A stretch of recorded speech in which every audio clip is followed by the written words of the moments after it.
Assalamualaikum warahmatullahi wabarakatuh. Perkenalkan, nama saya Muhammad Iqbal Tawakal dari kelas 10-3.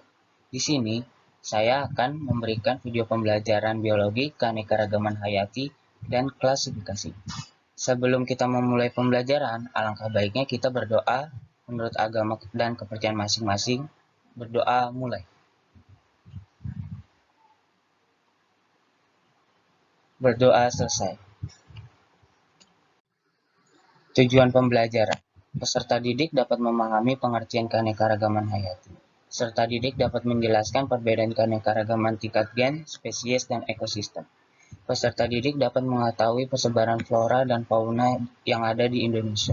Peserta didik dapat mengetahui manfaat dan upaya pelestarian keanekaragaman hayati. Outline. Pengertian keanekaragaman hayati. Keanekaragaman tingkat genetik, spesies, dan ekosistem.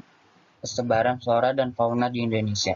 Manfaat keanekaragaman hayati, upaya pelestarian keanekaragaman hayati. Pengertian keanekaragaman hayati, yaitu keberagaman makhluk hidup berdasarkan perbedaan ciri yang dapat diketahui melalui observasi, meliputi perbedaan warna, perbedaan ukuran, perbedaan habitat, maupun perbedaan susunan gen. Keanekaragaman hayati tingkat genetik, spesies, dan ekosistem. Keanekaragaman tingkat genetik terjadi karena susunan gen, memunculkan variasi antar individu dalam spesies, menyebabkan tidak ada individu yang sama persis. Keanekaragaman gen adalah variasi atau perbedaan gen yang terjadi dalam suatu jenis atau spesies makhluk hidup. Keanekaragaman genetik dikendalikan oleh gen-gen dan faktor lingkungan. Peningkatan keanekaragaman gen dapat terjadi melalui hibridisasi kawin silang antara satu spesies yang berbeda sifat atau melalui domestifikasi. Keanekaragaman gen pada organisme dalam suatu spesies disebut varietas atau ras. Contoh keanekaragaman genetik tumbuhan. Contoh keanekaragaman genetik hewan. Contoh keanekaragaman genetik pada manusia. Keanekaragaman tingkat spesies. Perbedaan yang dapat ditemukan pada komunitas atau kelompok berbagai spesies yang hidup di suatu tempat, menunjukkan adanya jumlah dari variasi jenis organisme.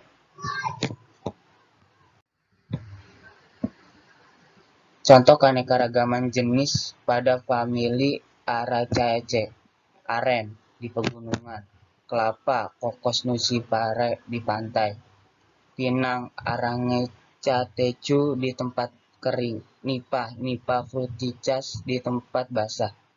Keempatnya menempati habitat yang berbeda.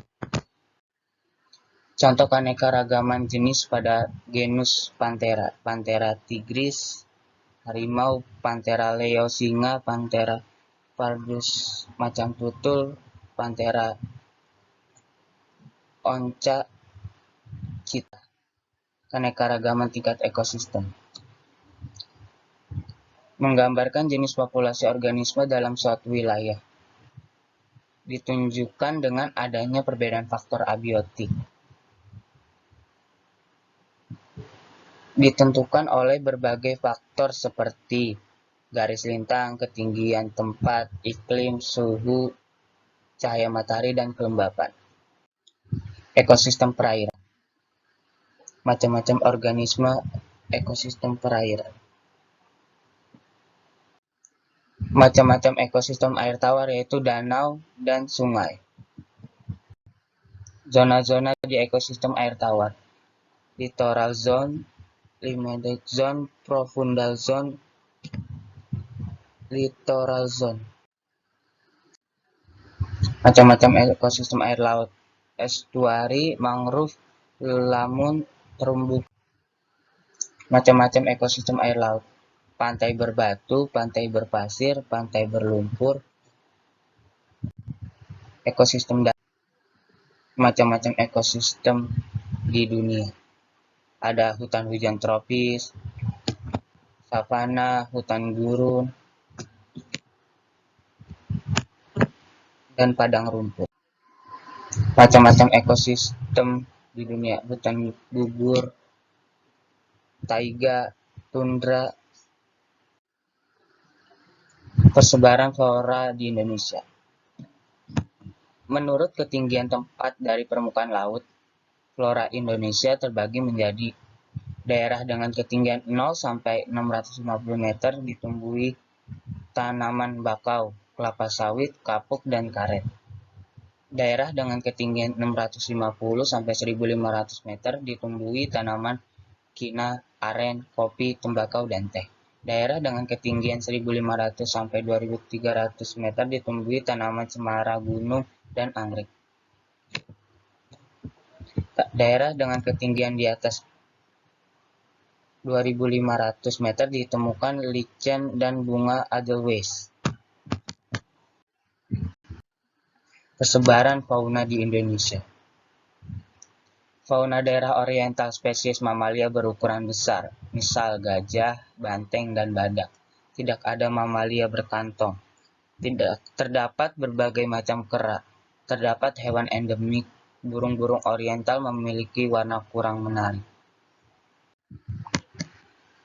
Persebaran fauna di Indonesia. Fauna daerah peralihan. Hewan-hewan yang terdapat di daerah ini berasal dari daerah oriental dan Australia.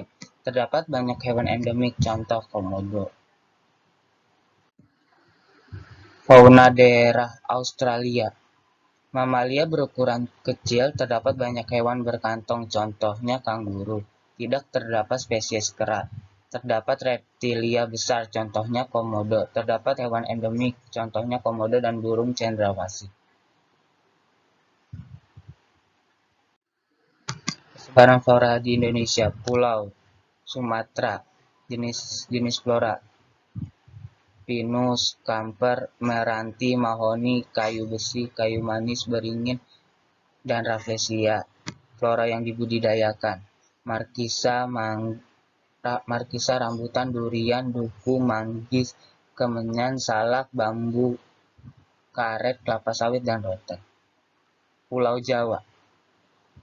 Jati, meranti, mahoni, beringin, pinang, bunga anggrek, dan bougainville. Nangka. Flora yang dibudidayakan itu nangka, jarak, kina, jambu, durian, salak, dan cimpedak. Pulau Kalimantan. Kamper, meranti, bakau, pinus, rotan. Flora yang dibudidayakan rambutan, langsat, durian.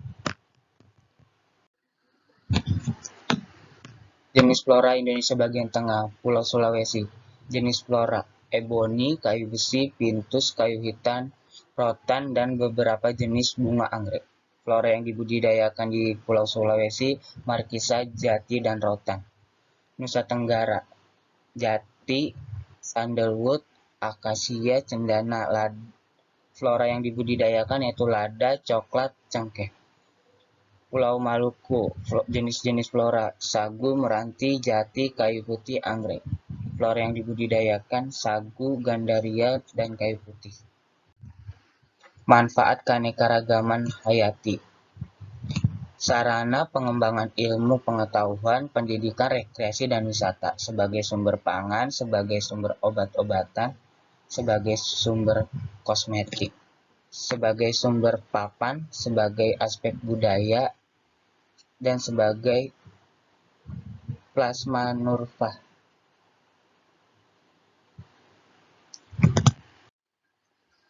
Keanekaragaman hayati di Indonesia. Di Indonesia merupakan negara megadiversitas. 17-25% spesies makhluk hidup di dunia terdapat di Indonesia. 40.000 spesies tumbuhan, 350.000 spesies hewan, 12.000 jenis jamur, dan 1.500 jenis monera terdapat di Indonesia. Aktivitas manusia yang mempengaruhi keanekaragaman hayati. Aktivitas manusia menurunkan keanekaragaman hayati.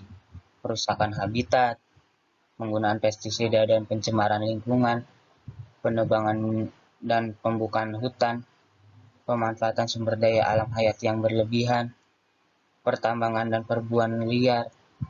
Aktivitas manusia untuk melestarikan keanekaragaman hayati.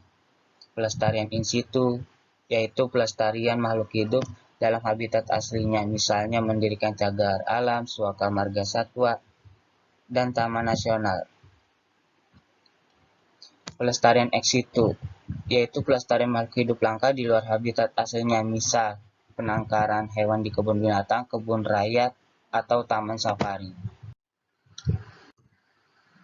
Klasifikasi makhluk hidup. Tujuan pembelajaran peserta didik dapat memahami pengertian klasifikasi makhluk hidup. Peserta didik dapat menjelaskan tujuan dan manfaat klasifikasi. Peserta didik dapat mengetahui jenis-jenis klasifikasi makhluk hidup. Peserta didik dapat mengetahui perkembangan klasifikasi makhluk hidup. Peserta didik dapat memahami sistem binomial nomenklatur. Outline, pengertian klasifikasi makhluk hidup, tujuan dan manfaat klasifikasi makhluk hidup, jenis-jenis klasifikasi makhluk hidup, perkembangan klasifikasi makhluk hidup, dan sistem penamaan binomial nomenklatur.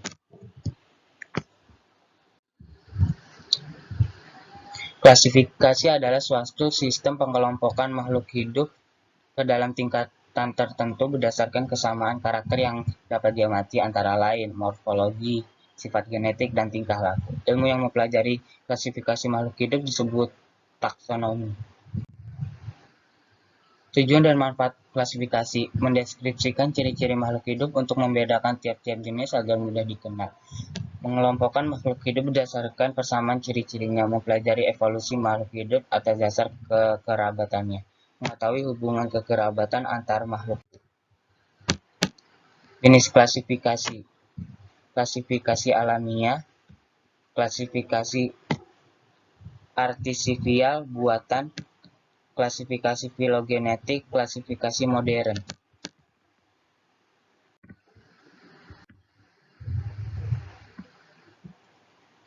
Sistem kingdom. 2 kingdom, Plantae Animalia. 3 kingdom, Plantae Animalia Protista. 4 kingdom, Plantae Animalia Monera Protista. 5 kingdom, Monera Protista Fungi Plantae Animalia. 6 kingdom, Plantae Animalia Eubacteria Archaebacteria Protista Fungi. Binomial nomenklatur. Aturan penulisan sistem tata nama binomial nomenklatur. 1. Menggunakan bahasa Latin. 2. Terdiri dari 2 kata. 3. Kata pertama, nama genera genus, diawali huruf kapital, dan kedua, nama spesies, ditulis huruf kecil. Penulisan nama ilmiah ditandai dengan membuat 2 garis yang terpisah untuk nama genus dan nama spesies, atau dicetak dengan huruf miring. Nama atau singkatan deskriptor dapat ditulis di belakang nama spesies dengan menggunakan huruf tegak dan tanpa garis dibawahi dicetak miring. Gambar urutan tingkat 7 takson: domain, kingdom, phylum, class, ordo, family, genus, spesies. Tingkatan takson dalam klasifikasi. Takson kingdom, phylum hewan, divisinya tumbuhan. Kingdom Animalia dibagi menjadi beberapa phylum, antara lain phylum Porifera, hewan berpori, Echinodermata, hewan berkulit duri, dan phylum Platyhelminthes, cacing pipih. Kingdom Plantae menggunakan akhiran pista. Kelas Kingdom Animalia dibagi menjadi beberapa kelas, antara lain Pisces, amfibi, reptilia, mamalia, dan aves. Kingdom Plantae menggunakan akhiran endonae untuk tumbuhan berbiji tertutup, Opsida untuk lumut, Pecae untuk alga. Ordo pada kingdom tumbuhan menggunakan akhiran ales, famili atau suku. Kingdom Animalia menggunakan akhiran idea, kingdom tumbuhan menggunakan akhiran acae. Spesies jenis. Anggota takson yang paling banyak memiliki persamaan ciri dan terdiri atas organisme yang bila melakukan perkawinan dapat menghasilkan keturunan yang fertil atau subur.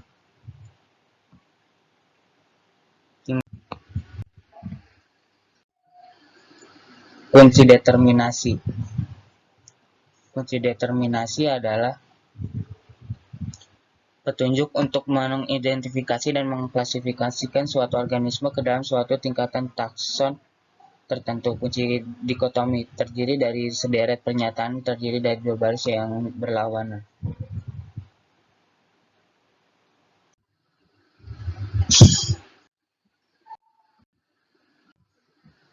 Sekian video pembelajaran biologi materi keanekaragaman hayati dari saya. Wassalamualaikum warahmatullahi wabarakatuh.